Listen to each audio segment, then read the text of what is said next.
Welcome everyone. तो research का जो हम लोग किताब से पढ़ाई कर रहे थे सीआर कोठारी सर का, उसमें हम लोग का तीसरा पार्ट देखेंगे। तो ये पहला चैप्टर है जिसमें हम लोग पढ़ेंगे इंट्रोडक्शन और meaning of research.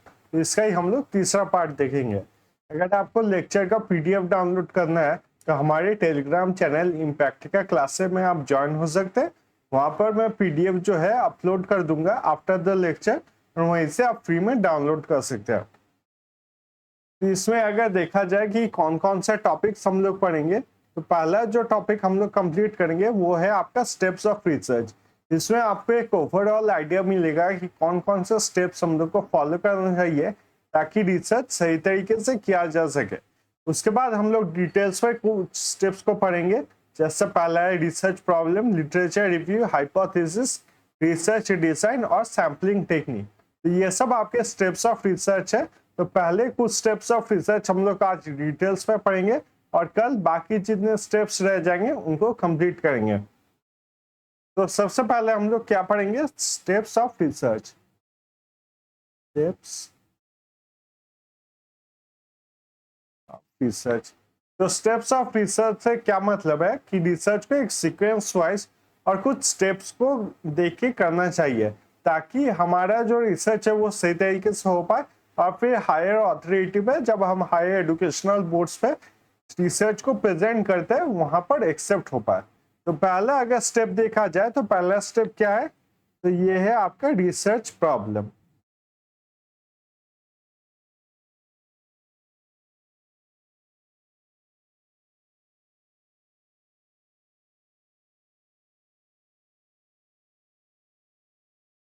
Research problem क्या होता है? आप जो भी सब्जेक्ट में पीएचडी कर रहे हैं, मान लीजिए लिटरेचर में कर रहे हैं या फिर फिजिक्स में, जो भी सब्जेक्ट में आप अपना पीएचडी कंप्लीट कर रहे हैं उसी रिलेटेड टॉपिक आपको सर्च करना होगा ताकि उसमें आप काम कर पाए। जैसे यहाँ पर एग्जाम्पल से समझेंगे, मान लीजिए मैं रिसर्च कर रहा हूँ कि टाइगर का पॉपुलेशन जो है, टाइगर का पॉपुलेशन आपके फॉरेस्ट कम होने से क्या हो रहा है। फॉरेस्ट जो कम कर दिया जा रहा है उससे टाइगर के पॉपुलेशन के ऊपर क्या इफेक्ट पड़ रहा है। तो ये हो जाएगा मेरा रिसर्च प्रॉब्लम कि मैं किस पे बात कर रहा हूँ। तो फिर टाइगर्स और फॉरेस्ट के बीच में है कि फॉरेस्ट इंक्रीज होने के टाइगर पॉपुलेशन इंक्रीज होता है या फिर दोनों डिक्रीज हो जाता है। जैसे जितना जंगल काट देंगे उतना टाइगर का पॉपुलेशन डिक्रीज हो जाएगा। तो ये है मेरा रिसर्च का प्रॉब्लम कि मैं टाइगर के पॉपुलेशन के ऊपर रिसर्च करना चाहता हूँ। अगर सेकंड स्टेप देखा जाए तो ये है आपका review of literature. Review literature. अब रिव्यू लिटरेचर में क्या होता है, देखिए मान लीजिए आप कोई भी प्रॉब्लम अगर देख रहे हैं और उस पर आप ज्यादा नॉलेज गेन करना चाहते हैं, ऐसा तो नहीं हो सकता कि वो प्रॉब्लम सबसे पहले आपको ही दिखाई दिया होगा। वो प्रॉब्लम पहले भी डिस्कस होता होगा और बहुत जनों ने उस पर किताब भी लिखा होगा। जैसे टाइगर्स और फॉरेस्ट पे, तो लिटरेचर रिव्यू में क्या होगा, मैं पुराने जितने सोर्सेस है, बुक्स है, उनमें पढ़ाई करूंगा कि टाइगर्स के बारे में क्या लिखा हुआ, फॉरेस्ट के बारे में क्या लिखा हुआ है। तो यही होता है लिटरेचर रिव्यू। न्यूज़पेपर, किताब, जो भी आप मुझे टाइगर्स पॉपुलेशन और फॉरेस्ट के कटिंग डाउन के बारे में नॉलेज देगा उसके बारे में मैं पढ़ाई करूंगा ताकि मेरा रिसर्च जो है वो और भी अच्छी तरीके से हो पाए। फिर मैं बनाऊंगा हाइपोथेसिस। ये इंपॉर्टेंट पार्ट है, इसको अच्छे तरीके से समझिए। फिर क्या करूंगा, मैं बनाऊंगा हाइपोथेसिस। अब ये हाइपोथेसिस क्या होता है? ये हाइपोथेसिस एक स्टेटमेंट दिया जाता है from the point of the researcher. Researcher अपने तरफ से जब वो लिटरेचर को रिव्यू कर लेता है तब वो उसके बाद वो एक स्टेटमेंट देता है जिसके ऊपर वो रिसर्च करना चाहता है। जैसे मैंने सब किताब पढ़े जंगल के बारे में, शेरों के बारे में, तो मुझे ये पता चला कि इंडिया में पहले टाइगर पॉपुलेशन ज्यादा थे पर अभी कम हो गए हैं जंगल काटने से। तो ये सब मुझे किताब पढ़ के पता चला है। तो मैं क्या करूंगा, टाइगर्स के पॉपुलेशन डिक्रीज हो रहा है ऑन कटिंग डाउन फॉरेस्ट। तो ये बन जाएगा मेरा हाइपोथेसिस, ये बन जाएगा मेरा स्टेटमेंट जिसके ऊपर मैं रिसर्च करने वाला हूँ। तो यही होता है आपका हाइपोथेसिस। ये एक टेंटेटिव स्टेटमेंट होता है जिसके ऊपर आपके रिसर्चर काम करते हैं ताकि उस स्टेटमेंट को सही या फिर गलत प्रूव कर पाए। नंबर 4 में आता है रिसर्च डिजाइन। नंबर 4 में आता है रिसर्च।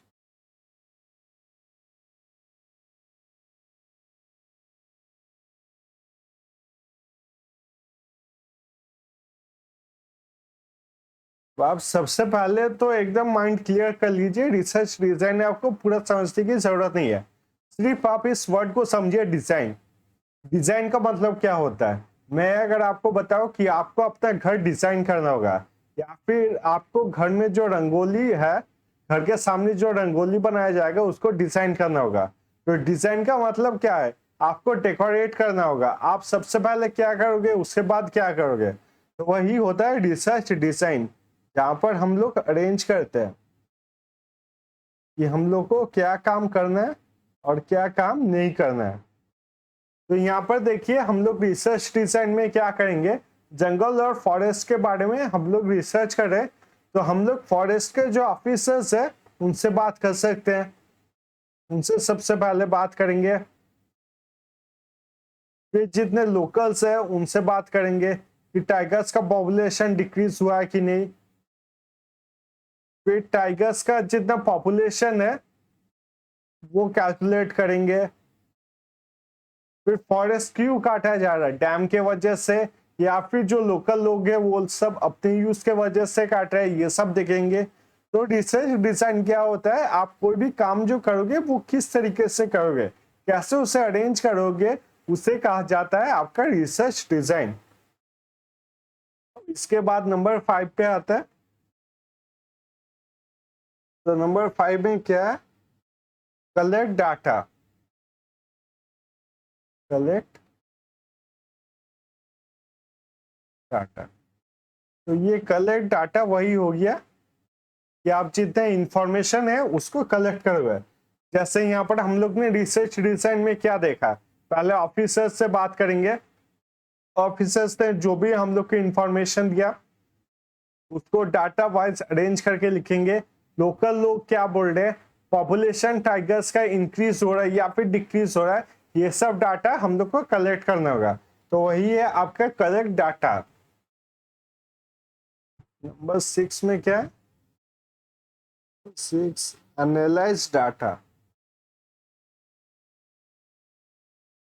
तो इस डाटा को हम लोग ने कलेक्ट कर दिया, अब हम लोग करेंगे एनालाइज या फिर टेस्ट।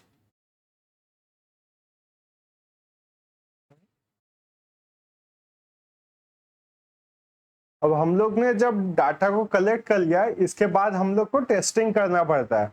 बहुत सारे कैलकुलेशंस और बहुत सारे फॉर्मूलाज रहते हैं, हम लोग बाद में पढ़ेंगे, वो काफी बाद में है आपका, आपको ज्यादा भी सोचने की जरूरत नहीं है। बस ये समझ लीजिए कि डाटा हम लोग जब कलेक्ट करते हैं तब हम लोग को बहुत सारे कैलकुलेशंस में उन्हें बैठाना पड़ता है, बहुत सारे फॉर्मूलाज रहते हैं कंप्यूटर के थ्रू जो काम होता है। तो उसके बाद हम लोग को टेस्ट करना पड़ता है कि हम लोग ने जो स्टेटमेंट दिया, ये जो हाइपोथेसिस बनाया हम लोग ने कि टाइगर्स पॉपुलेशन डिक्रीज होता है जब भी जंगल काट दिया जाता है, ये सही है कि नहीं है। तो वही है आपका टेस्ट करना पड़ता है डाटा को। और जब डाटा को हम लोग टेस्ट करते हैं तब लास्ट आता है हम लोग इंटरप्रेट,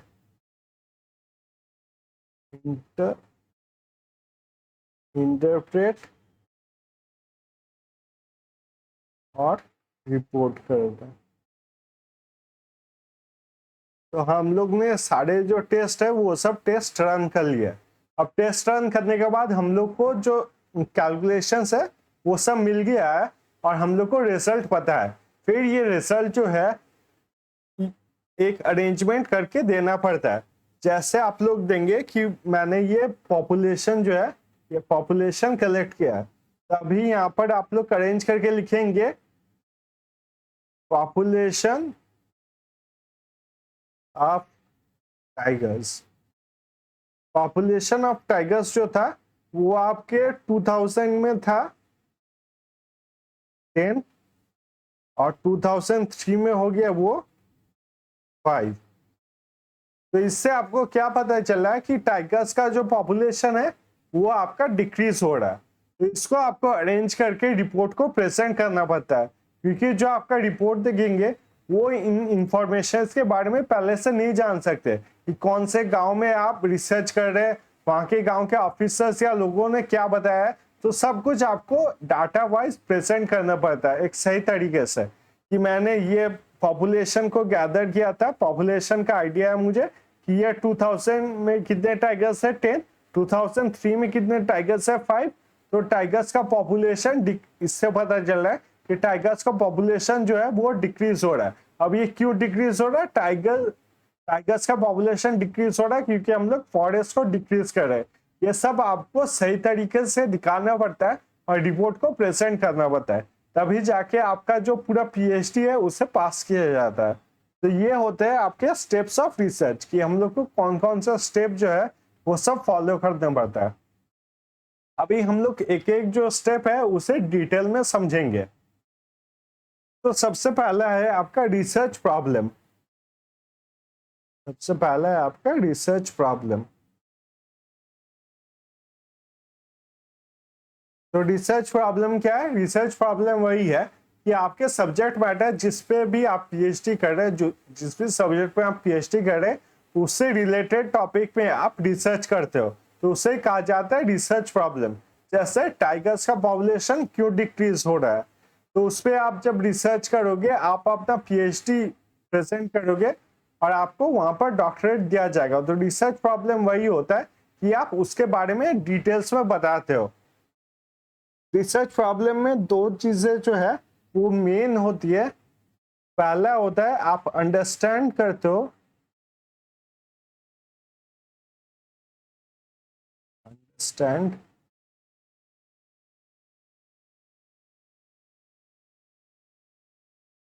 और यूज।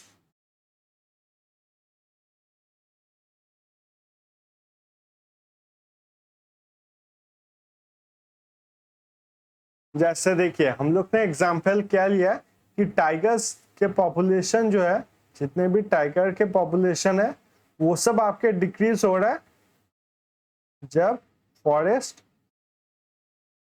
डिक्रीज हो रहा है। तो इससे क्या होगा? इससे आपको सबसे पहले अंडरस्टैंड करना होगा कि प्रॉब्लम क्या हो रहा है। प्रॉब्लम क्या है यहाँ पर? ये टाइगर्स का पॉपुलेशन जो है वो डिक्रीज हो रहा है। तो इसके बारे में आपको रिसर्चर्स को प्रेजेंट करना होगा कि टाइगर्स का पॉपुलेशन इंडिया में डिक्रीज हो रहा है, तो मुझे पता करना है कि टाइगर्स का पॉपुलेशन क्यों डिक्रीज हो रहा है। और सेकेंड में प्रेजेंट करना होगा क्यों ये यूजफुल है, कि आप जो रिसर्च कर रहे हो इस पे जो डाटा, टाइम और मनी एक्सपेंस होगा, इसका क्या यूज होगा, इसका इंडियन गवर्नमेंट या फिर आपका जो यूनिवर्सिटी है इससे क्या फायदा होगा। तो आप ये बता सकते हो कि टाइगर जो कि हमारा नेशनल एनिमल है उसके पॉपुलेशन के बारे में हम लोग को पता चलना चाहिए, उसका पॉपुलेशन क्यों डिक्रीज हो रहा है। या फिर जो टाइगर्स है वो हमारी वाइल्ड लाइफ का एक बहुत ही इंपॉर्टेंट पार्ट है और उनका पॉपुलेशन हम लोग को मेंटेन करना होगा, इसलिए मैं रिसर्च कर रहा हूँ। रिसर्च प्रॉब्लम में दो सबसे इंपॉर्टेंट पॉइंट होते हैं, आपको अंडरस्टैंड करवाना होता है कि प्रॉब्लम क्या है, और सेकंड है यूजफुलनेस, कि आप ये रिसर्च क्यों कर रहे हो और ये क्या काम में आएगा। उसके बाद आता है लिटरेचर सर्वे। उसके बाद आता है आपका लिटरेचर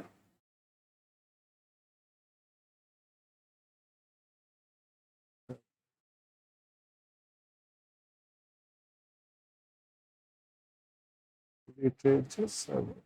तो लिटरेचर सर्वे में आप क्या करते हो? लिटरेचर सर्वे में आप जितने भी पुराने बुक्स है, जितने भी पुराने बुक, न्यूज़पेपर, रिलेटेड आर्टिकल्स जो भी है उस टॉपिक के बारे में पढ़ते हो, ताकि आपको उस टॉपिक के बारे में और भी ज्यादा नॉलेज मिले और आपको उस टॉपिक का एक ओवरऑल अच्छे तरीके से आइडिया हो कि आप उस टॉपिक पे क्या काम करने जा रहे हो। और दूसरा जो इम्पोर्टेंट पार्ट है वो इसलिए है ताकि हम लोग कोई काम को रिपीट ना करें। मान लीजिए किसी ने पहले ही रिसर्च कर रखा है कि टाइगर्स के पॉपुलेशन के ऊपर फॉरेस्ट काटने का क्या इफेक्ट होता है, तो ये आप फिर से करोगे तो इसका कोई फायदा नहीं होगा, तो इसका आपका रिसर्च का वैल्यू नहीं होगा और आपके रिसर्च को एक्सेप्ट नहीं किया जाएगा। तो ये कैसे पता चल सकता है कि हम लोग जिस पे रिसर्च करने वाले हैं वो टॉपिक पहले यूज हुआ है कि नहीं हुआ है? थ्रू लिटरेचर सर्वे, ताकि हम लोग पहले, जैसे कि बहुत सारे रहते हैं, जैसे आपका स्वयं प्रभा है, स्वयं प्रभा ने शोध गंगा नाम के एक वेबसाइट है जहां पर जितने भी आर्टिकल्स पहले पब्लिश किए गए हैं, जितने भी आपके पीएचडी थीसिस सर्वे आपके पब्लिश किए गए हैं, वो सब का एक कलेक्शन रहता है शोध गंगा में। तो वहां से पढ़ के आप समझ सकते हो कि इस टॉपिक में आपसे पहले रिसर्च किया गया है कि नहीं किया गया। तो ये बहुत इंपॉर्टेंट होता है, नहीं तो आपका जो पूरा रिसर्च है वो बेकार हो सकता है। तो लिटरेचर सर्वे के दो इंपॉर्टेंट पॉइंट्स है, एक तो हम लोग पुराने जितने भी डॉक्यूमेंट्स होते हैं उस टॉपिक से रिलेटेड उनको पढ़ते हैं, और हम लोग को ये पता चलता है कि जिस टॉपिक पे हम लोग रिसर्च करने वाले हैं वो टॉपिक पहले आपके किसी ने रिसर्च किया है कि नहीं, और अगर किया है तो कहाँ पर पर्टिकुलरली किया गया है, तो उस टॉपिक पे करने का मतलब है कि नहीं। एक्सटेंसिव लिटरेचर रिव्यू के बाद है वर्किंग हाइपोथेसिस।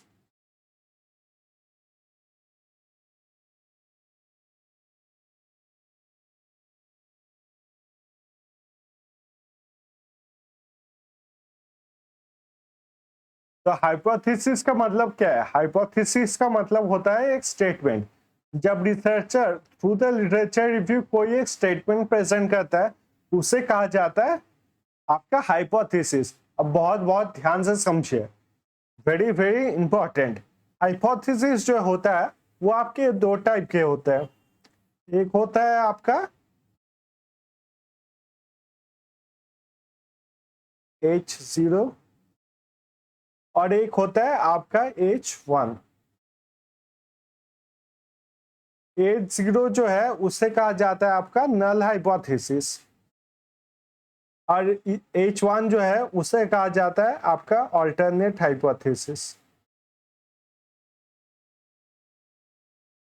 अभी आप इसको सिर्फ कॉपी में नोट डाउन कीजिए, मैं बाद में एक्सप्लेन करूंगा। तो ये होता है नल हाइपोथेसिस। जो है नल हाइपोथेसिस हमें बताता है कि देयर इज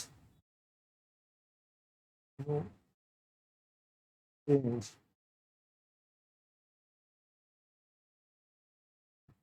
और अल्टरनेट हाइपोथेसिस जो है वो हमें क्या बताता है कि देयर इज चेंज।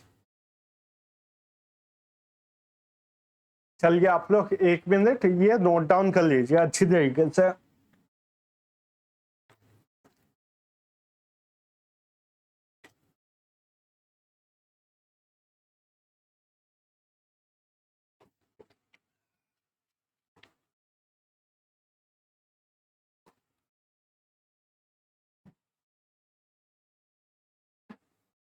चलिए अब इसको समझना स्टार्ट करते हैं।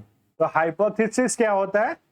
हाइपोथेसिस होता है जो भी हम लोग स्टेटमेंट बताते हैं, रिसर्चर जो भी स्टेटमेंट बताते हैं जिसके बारे में वो रिसर्च करने वाले हैं उससे कहा जाता है आपका हाइपोथेसिस। तो हाइपोथेसिस जो है होता है दो तरीके का हो सकता है, एक हो सकता है आपका नल हाइपोथेसिस और दूसरा होता है आपका अल्टरनेट हाइपोथेसिस। नल हाइपोथेसिस क्या कहता है कि कोई भी चेंज नहीं है, और वहीं पे अल्टरनेट हाइपोथेसिस कहता है कि चेंज है। जैसे कि मान लीजिए हम लोग पहले जो रिसर्च कर रहे थे उसमें हम लोग ने क्या देखा था कि टाइगर्स का पॉपुलेशन डिक्रीज हो रहा है जब जंगल आपके काट दिए जा रहे हैं। तो ये क्या होगा? ये होगा आपका अल्टरनेट हाइपोथेसिस। ये दिखा रहा है कि टाइगर्स के पॉपुलेशन के ऊपर इफेक्ट है on cutting down the forest. वहीं पे नल हाइपोथेसिस क्या दिखाएगा कि टाइगर्स के पॉपुलेशन के ऊपर कोई इफेक्ट नहीं है on cutting down the forest. इससे पहले कुछ महीने पहले, ये अभी भी चल रहा है, हम लोग ये भी बोल सकते हैं कोरोना चल रहा था। तो कोरोना के वक्त जो आपके साइंटिस्ट है वो सब क्या कर रहे थे, कोरोना के लिए मेडिसिन बना रहे थे। तो वहां पर भी कोरोना का मेडिसिन जब बनाया जा रहा था तब आपका रिसर्च के टाइम इसको यूज किया गया था। क्या यूज किया गया था? देखिए, एक तरफ था कोरोना और दूसरे तरफ था आपका मेडिसिन।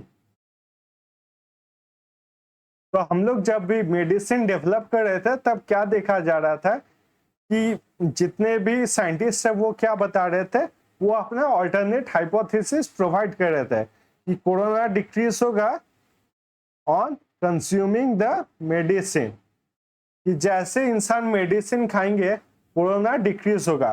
पर वहीं पे आपका नल हाइपोथेसिस क्या बता रहा था कि मेडिसिन खाने से आपके कोरोना के ऊपर कोई भी इफेक्ट नहीं पड़ रहा। तो जब भी आपके ये दिखाया जाएगा कि किसी भी तरीके का चेंजेस नहीं है, वो हो जाता है आपका जब भी दिखाया जाएगा कि किसी भी तरीके का चेंजेस नहीं है, वो क्या हो जाएगा? वो हो जाएगा आपका नल हाइपोथेसिस। और जब दिखाया जाएगा कि किसी तरीके का चेंज है in the environment, in the situation, या जिस भी टॉपिक के ऊपर रिसर्च किया जा रहा है, तब वो हो जाता है हम लोग का ऑल्टरनेट हाइपोथेसिस। आई होप ये आपको क्लियर है। और अगर कोई भी डाउट है तो प्लीज आप कमेंट सेक्शन में जरूर बताइएगा कि हाइपोथेसिस जो टॉपिक है वो काफी इंपॉर्टेंट है। अब हाइपोथेसिस होने के बाद रिसर्च डिजाइन। रिसर्च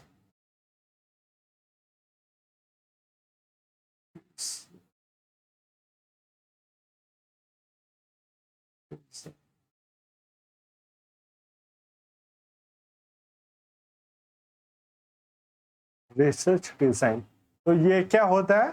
ये होता है हम लोग जो रिसर्च करते हैं वो एक सीक्वेंस के थ्रू किया जाता है कि हम लोग कैसे कैसे काम करेंगे। जैसे हम लोग ने पहले डिस्कस किया था कि टाइगर्स और फॉरेस्ट का हम लोग रिलेशन देखना चाहते हैं, तो हम लोग सबसे पहले क्या करेंगे? पॉपुलेशन गैदर करेंगे, सब डाटा कलेक्ट करेंगे कि टाइगर्स का पॉपुलेशन पहले कितना था, अभी कितना है, फॉरेस्ट जो है वो पहले कितना घना था, अभी कितना काट दिया गया है, इसको कलेक्ट करेंगे। जितने वहाँ के ऑफिसर्स हैं उनसे बात करेंगे, वहाँ के जितने लोकल लोग हैं उनसे बात करेंगे, फिर अपना सैंपल करेंगे। सैंपल का मतलब यहाँ पर समझ लीजिए, पहले होता है हम लोग का पॉपुलेशन। पॉपुलेशन में क्या है? देखिए, हम लोग ने क्या रिसर्च का टॉपिक डिजाइन किया था कि टाइगर्स का पॉपुलेशन जो है जंगल काटने से कम हो रहा है कि नहीं। मान लीजिए हम लोग रिसर्च करें कि इंडियन टाइगर्स का पॉपुलेशन कम हो रहा है कि नहीं, तो इसमें हम लोग क्या करेंगे? हम लोग अगर देखा जाए तो सारे जो इंडिया है, पूरे इंडिया में जहां जहां भी आपके शेर रहते हैं, जहां भी आपका टाइगर्स पॉपुलेशन होता है, सब जगह पे हम लोग देख सकते हैं। पर वो पूरा इंडिया कवर करना पॉसिबल नहीं होगा और पूरा जिंदगी आपका बीत जाएगा इस रिसर्च के टॉपिक के लिए। तो इसके लिए क्या करते हैं? इसके लिए हम लोग सैंपल सिलेक्ट करते हैं, स्मॉल सिलेक्टेड एरिया जहां पर हम लोग काम कर सकते हैं। जैसे मैंने क्या किया कि मध्य प्रदेश का कोई ये जो नेशनल पार्क है वहीं पे मैं अपना रिसर्च करूंगा, वहीं पे मैं देखूंगा कि जंगल काटने से आपके टाइगर्स का पॉपुलेशन डिक्रीज हो रहा है कि नहीं हो रहा है। तो यहाँ पर मेरा पॉपुलेशन क्या है? यहाँ पर मेरा पॉपुलेशन है इंडिया, और वहां से मैं सैंपल क्या कलेक्ट कर रहा हूँ? तो मध्य प्रदेश, सिर्फ मध्य प्रदेश के जंगल में मैं ये रिसर्च करूंगा। पॉपुलेशन का मतलब क्या होता है? पॉपुलेशन का मतलब होता है जितने भी आपके रिसर्च के लिए लोग आप यूज कर सकते हैं, जो भी आप लोग यूज कर सकते हैं वो हो जाता है पॉपुलेशन। और सैंपल जिसे आप यूज करते हैं, मान लीजिए आप कोई स्कूल में जाते हैं, हाँ, मान लीजिए आप कोई किसी स्कूल में जाते हैं, उस स्कूल में जाके आपको देखना है कि क्लास में अच्छी तरीके से पढ़ाई हो रहा है कि नहीं। तो एक क्लास में मान लीजिए आपको 50 बच्चे मिल रहे हैं, क्लास में 50 बच्चे हैं जो कि आपके सर्वे के लिए तैयार है कि पढ़ाई अच्छा हो रहा है कि नहीं हो रहा है। पर 50 बच्चों से आप रिसर्च नहीं कर सकते क्योंकि बहुत टाइम जाएगा, इसलिए आपने 10 बच्चों को सिलेक्ट कर लिया जिनके ऊपर आप अपना रिसर्च करोगे। तो ये क्या हो जाएगा, ये 50 बच्चे जो है ये है आपके पॉपुलेशन, और इन 10 बच्चों पे जिन पे आप रिसर्च करोगे वो बन जाएंगे आपके सैंपल। आई होप ये आपको क्लियर है। अब करेंगे और एक बहुत इंपॉर्टेंट टॉपिक, और आज का आखिरी टॉपिक है, तो इससे बहुत ध्यान से समझिए। ये है मेरा सैंपल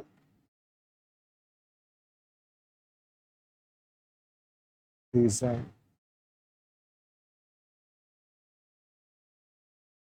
अब आपने पॉपुलेशन में से सैंपल तो सिलेक्ट कर लिया, पर इस सैंपल को आप कैसे सिलेक्ट करोगे, इसके आपके दो रास्ते होते हैं। सैंपल सिलेक्ट करने के दो तरीके होते हैं। एक होता है आपका प्रोबेबिलिटी, छोड़िए, एक होता है आपका रैंडम, और दूसरा होता है आपका नॉन रैंडम।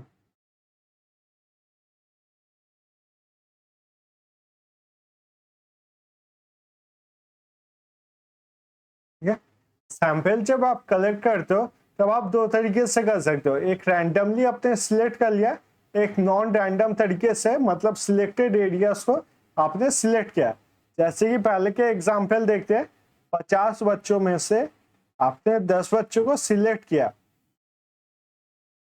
तो रैंडमली आप जब सिलेक्ट करते हो तब आप अगर किसी भी 10 बच्चों को सिलेक्ट कर लो, मतलब मान लो आप क्लास में जाते हो, क्लास में जाके आप देखते हो 50 बच्चे, तो आप बोलते हो कि 5 बच्चे मुझे इस जगह से चाहिए और 5 बच्चे मुझे जो लास्ट बेंच पे बैठते उन्हें चाहिए। तो आप रैंडमली किसी भी को सिलेक्ट कर रहे हो, और जब आप सिलेक्टिव होते हो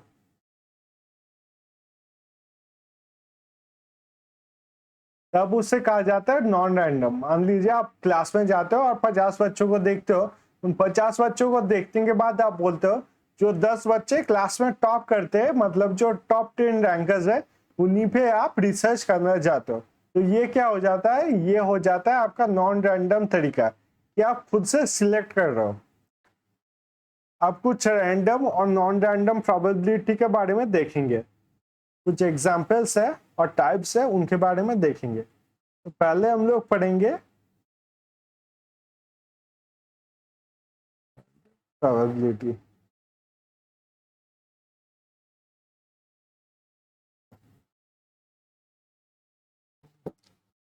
पहला है आपका simple random sampling. This type of sampling is also known as chance और probability sampling, where each and every item in the population has an equal chance of inclusion in the sample। तो सबसे पहले हम लोग random sampling में कौन सा पढ़ेंगे, तो वो है आपका सिंपल रैंडम सैम्पलिंग। इसे सिंपल रैंडम सैम्पलिंग भी कहा जाता है, आपका प्रोबेबिलिटी सैम्पलिंग भी कहा जाता है।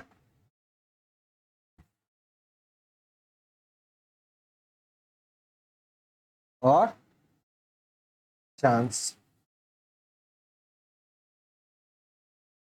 वैसे तो सारे रैंडम सैम्पलिंग जो होते हैं उन सब रैंडम सैम्पलिंग को आपका प्रोबेबिलिटी सैम्पलिंग भी कहा जा सकता है।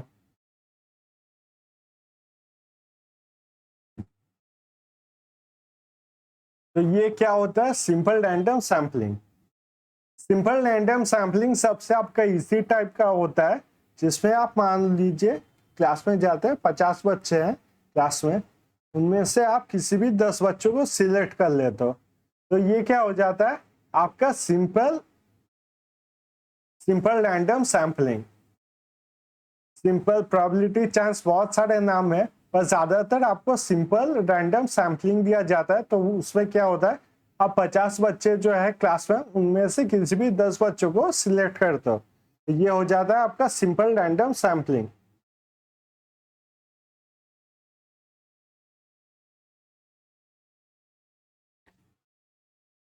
उसके बाद हम लोग देखेंगे सिस्टमैटिक सैम्पलिंग।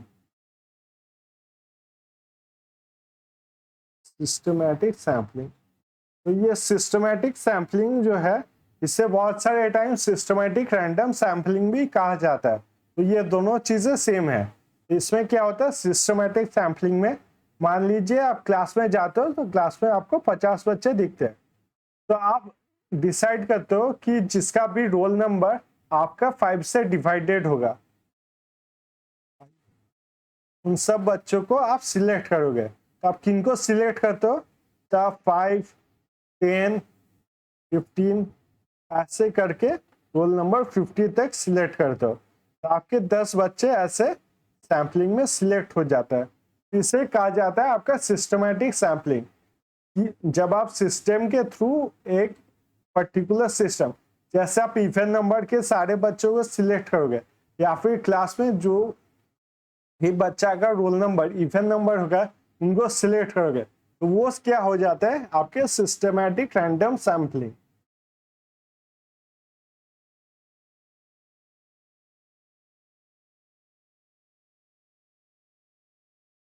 इसके बाद क्या है? इसके बाद है आपका स्ट्रैटिफाइड सैम्पलिंग। इसको थोड़ा अच्छे तरीके से समझिए। ये समझना तो मुश्किल नहीं होता है, पर बहुत टाइम हम लोग इसको कंफ्यूज कर देते हैं। तो स्ट्रैटिफाइड से आपको एक वर्ड याद रखते हैं जो कि आपका स्ट्रैटा।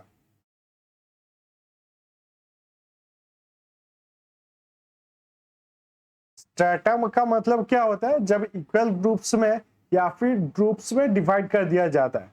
मान लीजिए आप क्लास में गए तो 50 बच्चे हैं। ये जो 50 बच्चे हैं इनमें से आपके 25 बच्चे जो है वो बॉयज है और 25 बच्चे जो है वो गर्ल्स है। आपने इन दोनों ग्रुप में डिवाइड कर दिया, 25 बॉयज और 25 गर्ल्स। फिर इन 25 बॉयज में से आप 5 को स्टूडेंट को जो है रैंडमली सिलेक्ट करते हो, और इन 25 गर्ल्स में जो है 5 जन को रैंडमली सिलेक्ट करते हो। तो ये बन जाते हैं आपके सैंपल। 5 + 5 आपका 10। तो ये आपका सैंपल बन जाता है। ये होता है स्ट्रैटिफाइड सैंपलिंग। जब आप ग्रुप को किसी क्राइटेरिया में डिवाइड करते हो, फिर क्राइटेरिया से इंडिविजुअल को रैंडमली सिलेक्ट करते हो, तो वो हो जाता है आपका स्ट्रैटिफाइड रैंडम सैंपलिंग। स्ट्रैटिफाइड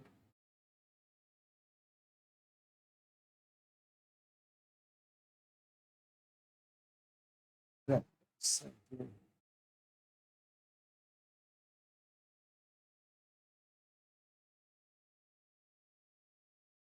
इसके बाद है आपके क्लस्टर सैंपलिंग।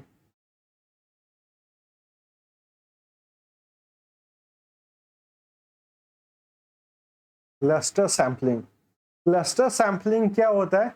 मान लीजिए आप क्लास में जाते हो और क्लास में देखते हो 50 स्टूडेंट बैठे हुए हैं, तो वो 5 रोज अरेंज करके बैठे हुए हैं। 5 रोज है, हर एक रो में मान लीजिए किसी रो में 10 बच्चा है, किसी रो में आपके 20 बच्चे हैं। मान लीजिए आपके 4 रोज है, 5 रोज सही है, 4 रोज है। इन 10 बच्चों में आप क्या कर दो? 10 बच्चों में आप मान लीजिए 2 बच्चों को सिलेक्ट कर दो। फिर इन 20 बच्चों में से आप 5 बच्चों को सिलेक्ट कर दो। फिर यहाँ पर आप फिर से 2 बच्चों को सिलेक्ट करते हो, और यहाँ पर इस पेज के रो से एक बच्चे को सिलेक्ट करते हो। ये आपका हो गया 5, 6, 7, 8, 9 और 10। टोटल आपका 10 हो गया। ये क्या हो गया? ये हो गया स्ट्रैटिफाइड, या स्ट्रैटिफाइड बोल रहा हूँ मैं, क्लस्टर सैंपलिंग, जहां पर आप क्लस्टर में बच्चों को सिलेक्ट करते हो। क्लस्टर का मतलब होता है हिंदी में गुच्छा, कि एक गुच्छे को उठा देते हो। जैसे कि 10 बच्चे हैं किसी बेंच पे बैठे हुए, तो आप रैंडमली 2 बच्चों को सिलेक्ट करते हो। 20 में से कभी भी 5 बच्चों को सिलेक्ट करते हो, फिर 2 बच्चों को, फिर एक बच्चों को, मतलब रैंडमली सिलेक्ट करते हो। आप किसी ग्रुप में उसको डिवाइड नहीं करते हो पहले। तो ये हो जाता है आपका क्लस्टर सैंपलिंग। ये याद रखिएगा, स्ट्रैटिफाइड में आपका होमोजेनियस ग्रुप रहता है और क्लस्टर में आपका हेट्रोजेनियस ग्रुप रहता है। होमोजेनियस ग्रुप का मतलब क्या हो गया? सभी सेम कैटेगरी के लोग रहते हैं। जैसे 25 गर्ल्स, तो सभी गर्ल्स है, और वहां पर 25 बॉयज, तो सभी बॉयज है। क्लस्टर में देखिए, बेंच पे आपका रूम में मान लीजिए 10 बच्चे बैठे हैं, तो 10 बच्चे जो बैठे हैं ये गर्ल्स भी हो सकते हैं, आपके बॉयज भी हो सकते हैं। तो उनमें से आपके रैंडमली सिलेक्ट कर लिया 2 जन को, तो ये होता है। क्लस्टर में याद रखिएगा कि क्लस्टर में होता है हेट्रोजीनियस, वहीं पे स्ट्रैटिफाइड में होता है आपका होमोजीनियस। अब लास्ट रैंडम प्रोबेबिलिटी का लास्ट प्रोबेबिलिटी का टाइप देखेंगे। ये है आपका सीक्वेंशियल सैम्पलिंग। पर कौन सा इंक मैं चूज करूं? चलिए यहाँ पर और एक पेन ऐड करता हूं।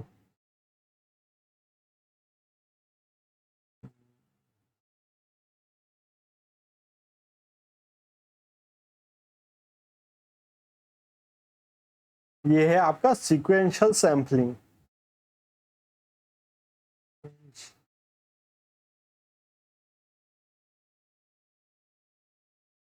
इससे तो वाइट ही अच्छा। तो ये हो गया आपका सीक्वेंशियल सैम्पलिंग। इसमें क्या होता है, मान लीजिए आप क्लास में जाते हो, 50 बच्चों को देखते हो।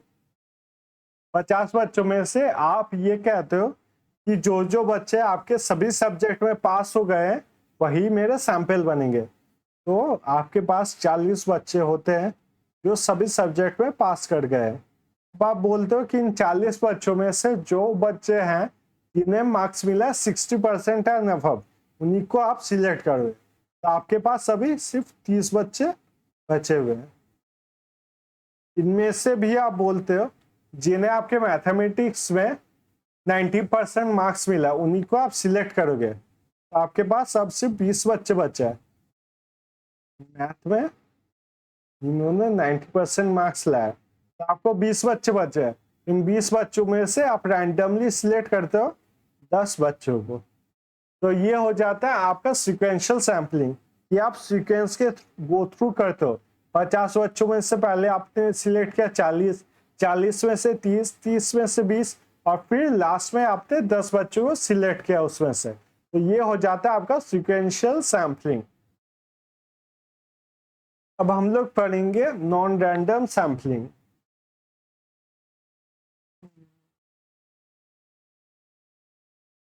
नॉन रैंडम या फिर इसे आपका नॉन प्रोबेबिलिटी।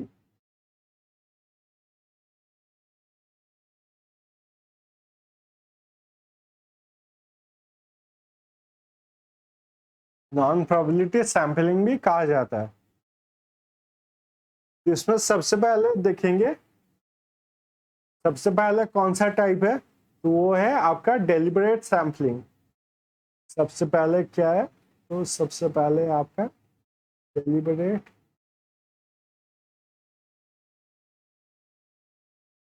डेलिबरेट सैम्पलिंग का मतलब क्या होता है, जब आप जानबूझ के कोई सैंपल सिलेक्ट करते हो। मान लीजिए आपको बोला गया है कि उस स्कूल में जाके आपको देखना है कि वहाँ का एजुकेशन सिस्टम सही है कि नहीं है। तो आप वहाँ पर एक क्लास में जाते हो, क्लास में मान लीजिए 50 बच्चे हैं। तो उस क्लास में से आपके 10 बच्चे जो है वो आपके घर के सामने रहते हैं। तो आपको इजीली सैंपल कलेक्ट कर सकते हो क्योंकि आपको दूर नहीं जाना होगा। तो आप क्या करते हो, उन्हीं 10 बच्चों को अपने सैंपल में स्टडी करते हो। तो ये हो जाता है डेलिबरेट के लिए। डेलिबरेट मतलब अपने आराम के लिए या फिर अपने किसी मतलब के लिए आप जब सैंपल सिलेक्ट करते हो तो वो हो जाता है आपका डेलिबरेट सैम्पलिंग।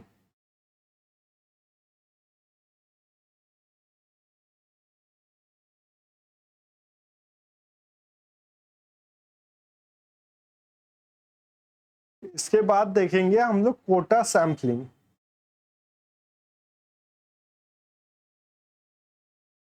तो कोटा सैम्पलिंग में क्या होता है, कोटा सैम्पलिंग में आप कोई फिक्स क्राइटेरिया जो है वो अपने पॉपुलेशन में ऐड कर देते हो।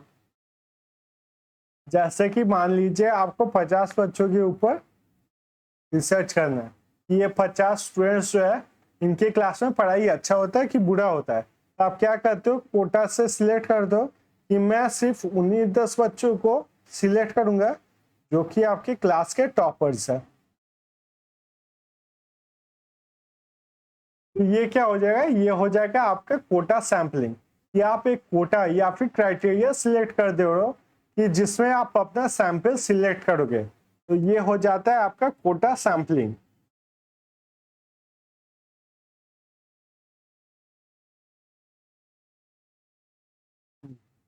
कोटा सैंपलिंग। इसके बाद क्या है, सिस्टमैटिक स्ट्रेटिफाइड कर लिया हम लोग ने।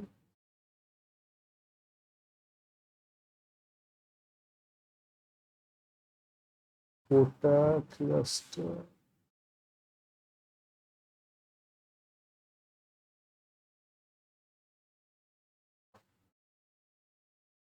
sequential sampling. This is somewhat a complex sample design where the ultimate size of the, चलिए मैंने गलत कर दिया, उसके लिए सॉरी आप सबको। ये आपका सीक्वेंशियल सैम्पलिंग नहीं होगा, ये होगा आपका multi stage sampling. Multi stage,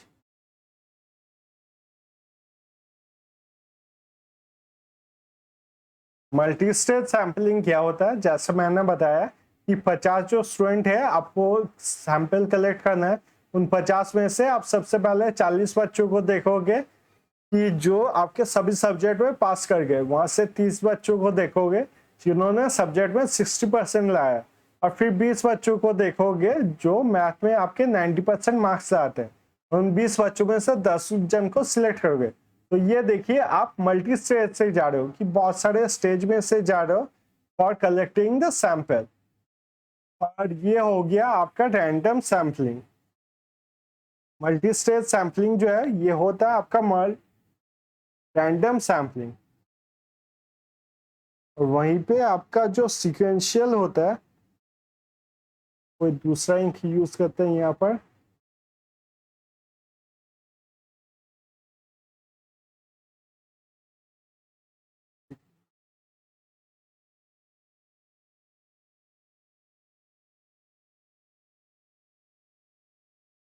sequential sampling में क्या होता है, आप according to the situation, according to the sequence select करते हो।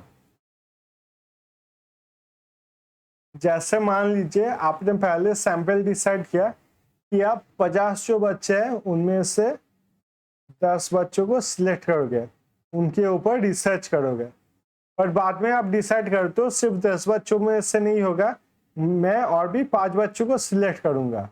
या फिर आप उसके बाद डिसाइड करते हो कि सिर्फ 15 बच्चों से नहीं होगा, मैं और भी 2 बच्चों को सिलेक्ट करूंगा। तो ये हो गया सिक्वेंशियल सैम्पलिंग, कि आप अपने रिसर्च के अकॉर्डिंगली सैंपल का साइज जो है उसे इंक्रीज या फिर डिक्रीज करते रहते हो। तो ये है आपके नॉन रैंडम सैम्पलिंग के टाइप्स जो भी आपकी किताब में दिए हुए हैं। तो यहीं पे आपका चैप्टर जो है वो आपका कंप्लीट होता है। आपने देखा मैं भी अभी कंफ्यूज हो गया था नेम में, तो यही है, आपको सिर्फ नाम याद रखना और ये अंडरस्टैंड करना, तो ये काफी आसान हो जाएगा कि आप जब एक बार नाम याद कर लोगे तब इनको समझना, अंडरस्टैंड करना, इनसे कोरिलेट करना काफी आसान हो जाता है। तो आई होप ये चैप्टर आपको समझ में आया। अगर आपको कोई भी डाउट है तो काइंडली मुझे कमेंट सेक्शन में जरूर बताइएगा, और आई होप इस वीडियो को देखने के बाद आप वीडियो पे जरूर लाइक करोगे, इससे मुझे काफी मोटिवेशन मिलता है।